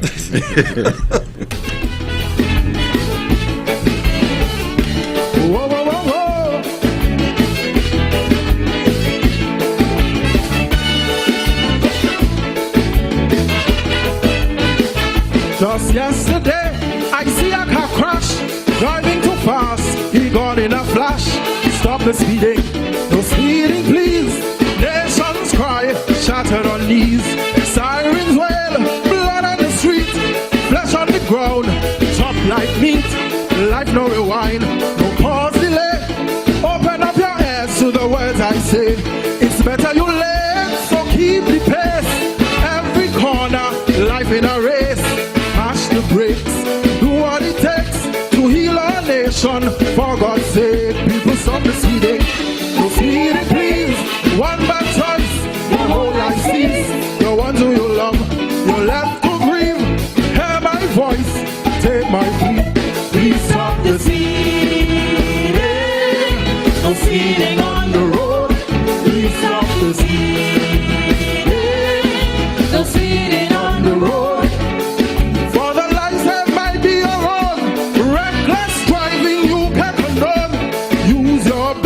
When you turn, one-way road, no you turn. You must obey the laws in place. All 6 feet of dirt on your face.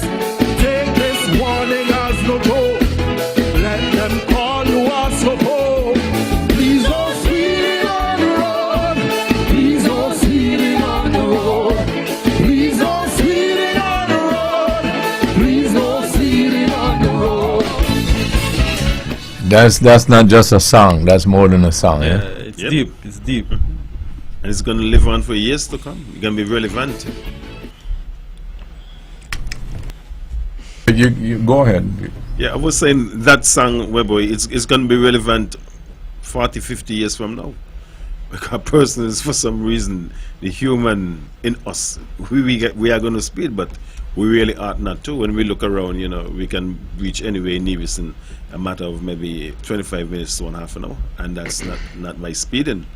So I would want to believe that one of the things that we probably ought to do is to probably leave home a little earlier, give ourselves time to reach where we want to reach within a reasonable time, and then to things do happen. Sometimes we get a puncture, that could probably eat up maybe a good 10 minutes of your time. So we probably want to leave out a little earlier, 10-15 minutes earlier, to give ourselves a little lead time. Good evening. Thank you for holding. Good evening, Mr. Webber. Hello. Yes, you're on the air. We got you. Good evening to you. Yeah. How are you doing? Good. Good evening. And also good evening to your guests. Good evening. In reference to I have a problem with when rules and laws are being made. I think when rules or laws are made, I think that they're supposed to be for everybody. Not some and left some. And there must be a level playing field, or it can be right for you and wrong for me. So everybody needs to bear the brunt of the rule or the law. In reference to the drinking and driving, most times when they have accidents or people driving under the influence are men. I never see a woman or women getting accidents or kill anybody for drinking and driving. Is men, and men need to know their limits. Do you agree? Yeah. Absolutely. Because I find some men, they need to know, well, I can only drink 3 beers, or I can only drink 2 glasses of alcohol or whatever. But they're hanging out with their friends. They want their friends to say, oh man, you're soft. You weak, and all them kind of foolishness that I say. So they're trying to prove a point. They're trying to be macho. Yeah, and then when you look now, those are the same friends that laugh after them, take the picture, put it on the phone with them vomiting and all kind of foolishness. Yes. And then where the marijuana is concerned, or the weed, the ganja, the pot, they got a lot of name, Pennsimilia, but I got about 10 different names. I have a big problem with that.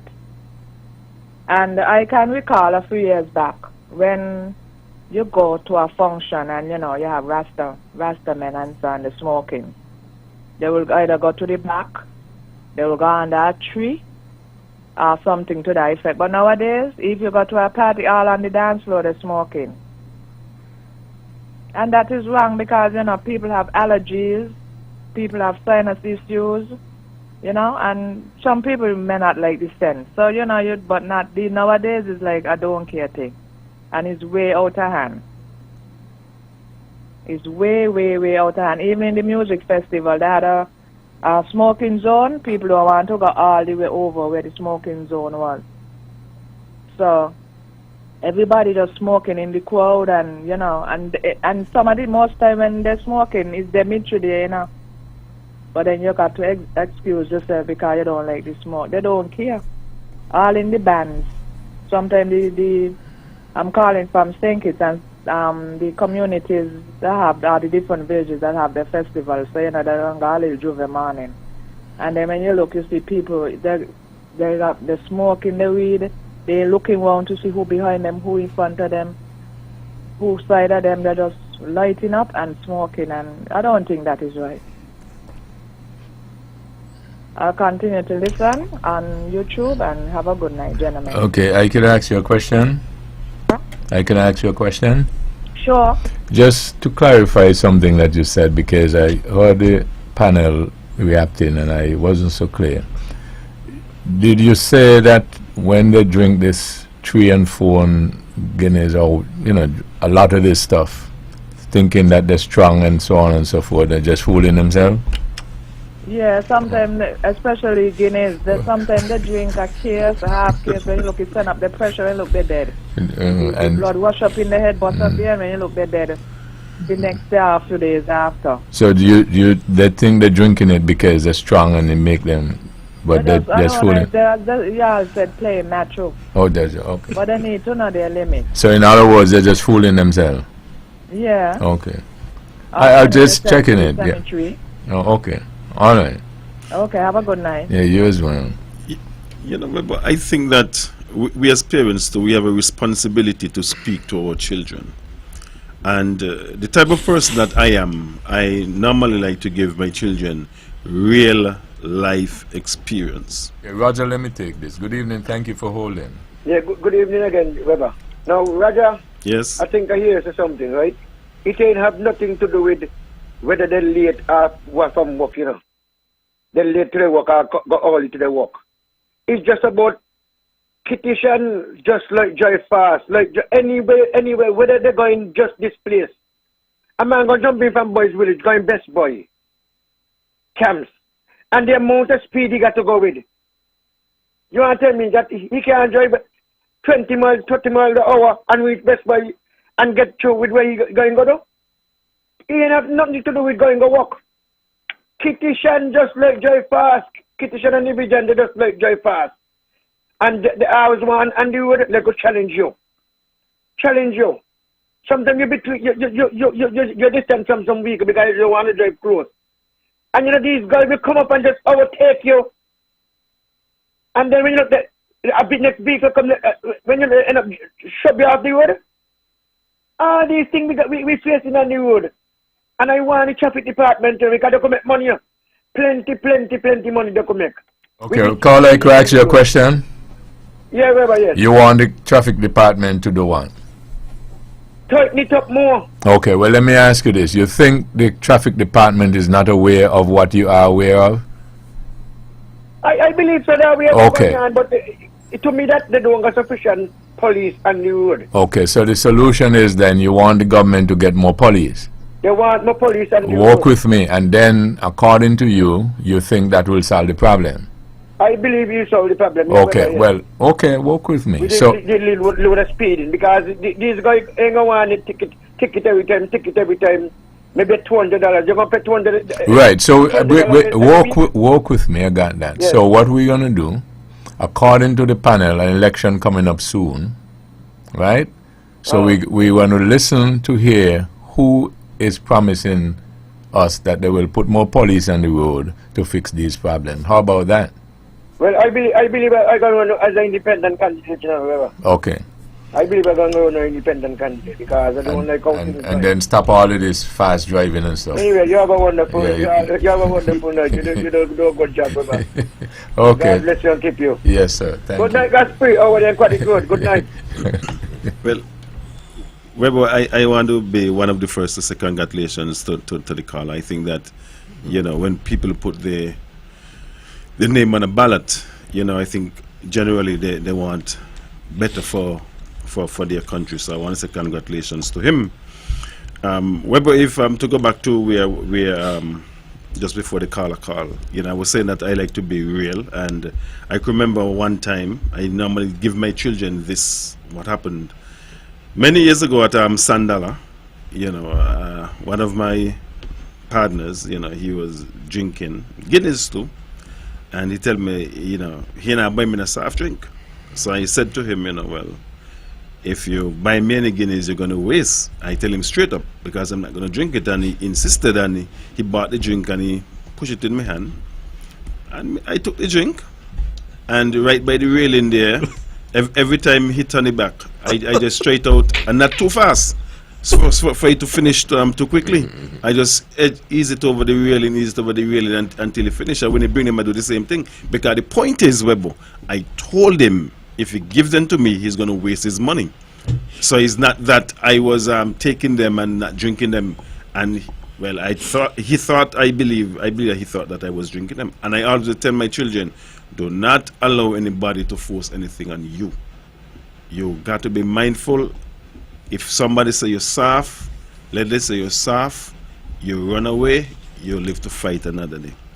And I believe that, you know, we could only talk to our children, to our peers, to our friends. We could only talk. We don't have a mind We don't have their mind, but as I said, we have to continue to talk, to impress upon them to be better people, impress upon ourselves, because we ourselves need to take some of our very advice ourselves too, and for us to become a better individual, a better country, in my opinion.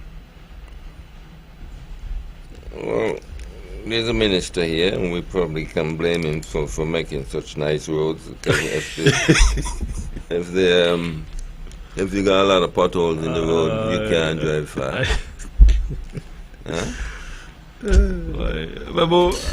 Good evening. Thank you for holding. You have half a minute. Good evening again. In reference to what the gentleman is talking about, in reference to the Guinness, and he's throwing it away little by little, I have a problem with that. Sometimes I go out, people might ask me, you want a drink? Because I don't consume, I consume very little alcohol. So most times I drink Star, Pedrell, or drink thing of malt, and so forth.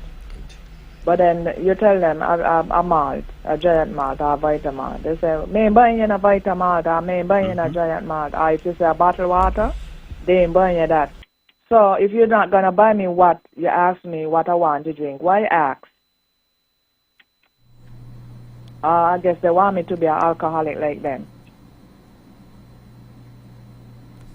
Hello? Yeah, we're listening. You need to get tipsy a little bit. That's what they're saying. You need to... Jiggy. Yeah. Well, it doesn't take alcohol to make you jiggy. Okay. Because sometimes when you take alcohol, sometimes you get in fight and all kind of, you get stabbed, somebody kill you. Mm-hmm. You know. It impairs judgment, Yes. It'll just create more harm to me. I remember one time too, I was working at a particular place and they had a staff party, and this lady, our co-worker of mine, consumed a lot of alcohol. She didn't even know where she was. The next day at work, I said, girl, stop drinking so much. Anybody could have gone with you. She said, not me. I said, well, you ain't even know what went on. I don't even know who took her home, to be honest. All right. Well, yes. But I don't know whether the girl to it, but God be with them, you hear? Mm-hmm. Okay. Okay, all right, thank you. Webbo, I want to take this opportunity to invite all divisions in the New York area to a diaspora meeting on the 13th of June 2026 from 6 p.m. At 190 Vice Avenue between Boston Road and Tremont Avenue, Bronx, New York, 10460. And in attendance, Webbo, we will have the head of government here on the island of Nevis, the Honorable Mark Brantley, Premier of Nevis. We will also have Mr. Delvin Clark, who is the head of the diaspora unit, and yours truly, Spencer Brand, who is the minister with responsibility for works here on the island of Nevis. We'll have a conversation with our divisions there in the New York area and, of course, the neighboring areas. The event starts at 6 p.m. and we are hoping to have a conversation and give some updates as to some of the things that are taking place here on the island of Nevis. And of course also we're able to try and encourage some of our folks who are in the diaspora to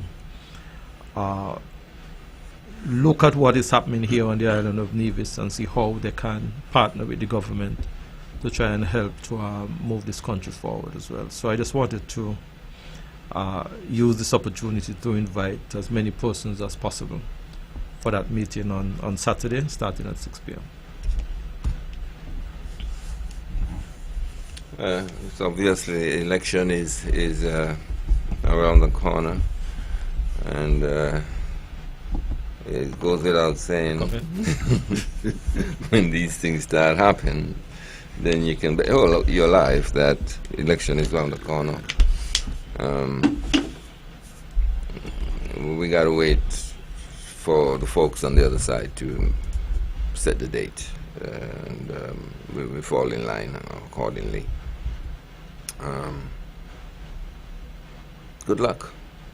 Thank you. You know, you're standing still up at the cultural complex, the national complex.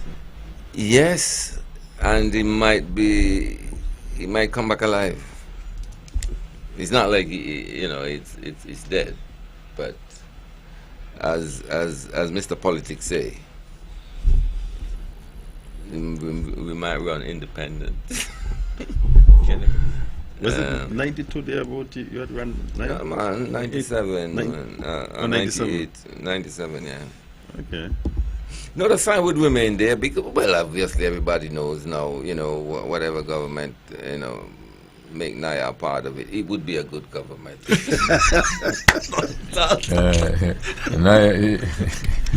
So Naya, go ahead and make your case. Well, the public knows that. Well, you make it. It's not maybe, so, I'm available. That's the last word. This program repeats tomorrow at 10 o'clock following the VON News Minute. Join the Honorable Mark Brantley tomorrow evening at 8 o'clock for On Demand. Join Keith Scarborough at 8 o'clock on Thursday evening right here in the powerhouse of the Eastern Caribbean for Government at Work. A place where you can spend all of your evenings right here on Vaughan Radio. Thank you all again for joining us. This is your voice in the community. Thought that get results. You all have a wonderful evening. Views and opinions expressed on the proceeding